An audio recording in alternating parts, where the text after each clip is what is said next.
And we're starting right where we left off in our last gameplay showcase, just outside Hogwarts, which I love that you can walk out of the castle after walking through everything and then just come out here and take off on your broom out into the open world.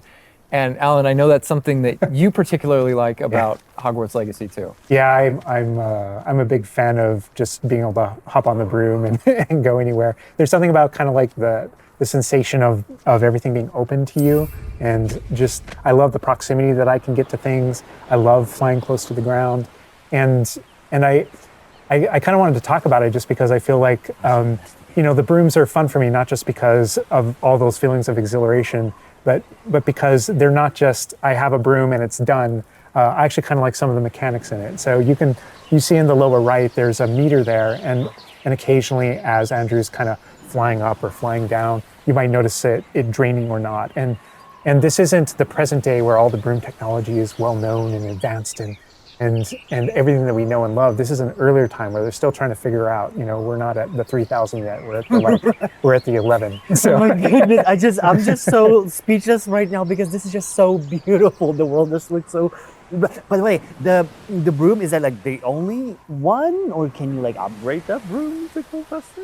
Yeah, so we have a shop in Hogsmeade, actually a broom shop. And so that sells a variety of different brooms. And it was important to us that the player could customize themselves based on their own aesthetic. So they're purely cosmetic, but if you talk to the shopkeep and help him out, he'll actually sell upgrades.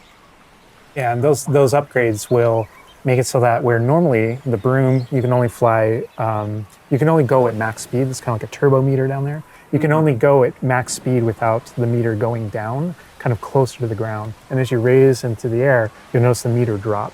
And so those upgrades will allow you to increase that distance from the ground. And the broom owner at the sporting goods store in Hogsmeade is trying to perfect the broom and get better at it and know it better. And you can participate that and get better and better brooms through that. I see. And I love that mechanic encourages you to actually explore the world and kind of stay close to the ground. It's not just a travel mechanic, point A to point B.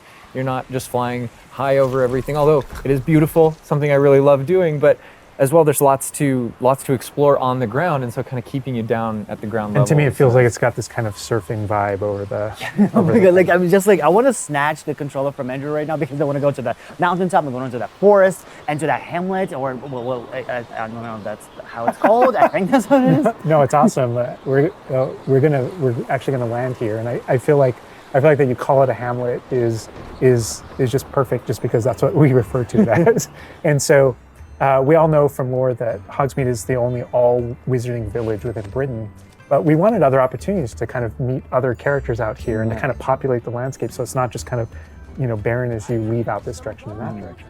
And so we just imagine these different dwellings, these different smaller locations that wizards might live in out in the Scottish Highlands. And so it's those. And so we refer to those as hamlets, and they're opportunities to learn those wizard stories, how those different locations have kind of like learned to live, what their relationships are with characters at Hogsmeade and Hogwarts. And so they're both quest opportunities out here and a chance to kind of get to know more of the area, even beyond Hogwarts and Hogsmeade that we've already experienced.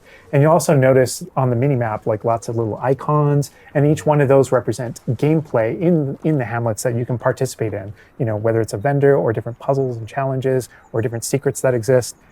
Each one of those icons are different opportunities for gameplay.